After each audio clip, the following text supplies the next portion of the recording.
রিশাদ হোসেন, একদিকে বিপিএল চলছে আর ওদিকে রিশাদ হোসেন বিবিএল কাঁপাচ্ছে। আপনারা হয়তো অনেকেই খোঁজ রাখছেন না, এদিকে লিটন কুমার দাস বা রিপন মন্ডলরা কাঁপিয়ে দিচ্ছে, আর ওদিকে বাংলাদেশেরই খেলোয়াড় রিশাদ হোসেন, যে কিনা বিপিএল না খেলে বিপিএল এ শুধুমাত্র বেঞ্চে বসে বেঞ্চ গরম করে, কিন্তু সেটা না করে সে আজকে কামাল করে দেখাচ্ছে অস্ট্রেলিয়ার ঘরের মাঠে বিবিএল খেলে।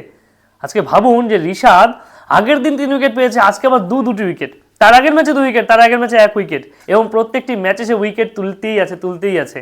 এবং উইকেট টেকারদের তালিকায় নেথান এলিস, রিলে মেডিডিদের পাশে রিশাদ হোসেনের নাম। একবার ভাবুন যে বাংলাদেশের মানুষ হিসেবে আপনাদের হয়তো অনেকটাই গর্ব হচ্ছে। এখন কথা হচ্ছে, আজকে রিশাদ হোসেন যাদেরকে বল করে আউট করেছে তারা কারা?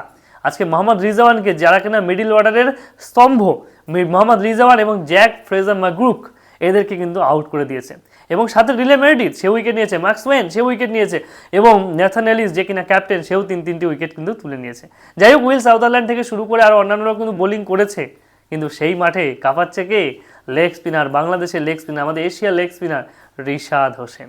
যাই হোক, খুবই ভালো লাগছে, অনেক ভালো খেলছে হোবার্ট হারিকেন্সের হয়ে রিশাদ হোসেন। এবং হয়তো পরবর্তীকালে সাকিব আল হাসানের পরবর্তীকালে যদি কোনো অলরাউন্ডারের নাম আসে, সেটা কিন্তু রিশাদ হোসেনের নাম আসতে পারে। কেন বলছি? কেননা অন্য কোনো খেলোয়াড়রা কিন্তু এইভাবে সুযোগ পাচ্ছে না। রিশাদ তার লেগ স্পিনের গুগলি এবং লেগ স্পিনের ঘূর্ণিতে যে সুযোগটা এখন বিদেশি লিগগুলোতে পাচ্ছে, এরপরে ভালো পারফরমেন্স করতে পারলে হয়তো আইপিএলেও তার একটা সুযোগ আসতে পারে পরবর্তীকালে। আপনাদের কি মনে হয়, রিশাদের ঘূর্ণি আর সাকিবের অলরাউন্ডিং পারফরমেন্স, সেটা কি রিশাদের মধ্যে পরবর্তীকালে দেখা যেতে পারে?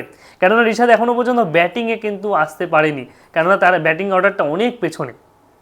তার আগে রেহান আহমেদ পর্যন্ত নেমে যাচ্ছে, কিন্তু হঠাৎ করে গলা চেঞ্জ হয়েছে,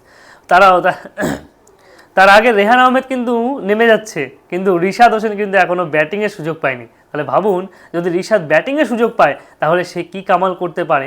যাই হোক, এখনও পর্যন্ত রিশাদ যে কটা ম্যাচে উইকেট পেয়েছে, সেই কটা ম্যাচে কিন্তু হোবার্ট হারিকেন্স জিতেছে। এখন দেখা যাক এবার বিপিএল এর ফাইনালে কারা পৌঁছায় বা সেমিফাইনালে কারা পৌঁছায়। হয়তো রিশাদ সম্পূর্ণটার জন্য এনওসি পেয়েছে এবং সে খেলছে এবং বাংলাদেশকে অনেক অনেক গর্বান্বিত করছে। যাই হোক, আপনাদের কি মনে হয়, রিশাদ কি টপ উইকেট টেকারের তালিকায় উঠে আসতে পারে? কারণ মুস্তাফিজুর রহমান কিন্তু ইতিমধ্যে আইএল টি20 লিগে একটা ভালো উইকেট টেকারের তালিকায় ছিল, এবং এখন রিশাদ হোসেন বিপিএল এর উইকেট টেকারের তালিকায় কিন্তু রয়েছে। অর্থাৎ বাংলাদেশের যে খেলোয়াড় বা বোলাররা বিশেষ করে, তারা কিন্তু বিশ্ব কাঁপাচ্ছে এবং সমগ্র বিশ্বের বিভিন্ন লিগগুলোতে তারা খেলছে, এবং সেটা কিন্তু সত্যিই একটা গর্বের বিষয় এবং ভালো বিষয়। যাই হোক, ভালো থাকবেন। ভিডিও ভালো লাগলে অবশ্যই শেয়ার করবেন, লাইক করবেন, সাবস্ক্রাইব করবেন। যদি ফেসবুকে দেখে থাকেন ফলো করবেন। ধন্যবাদ।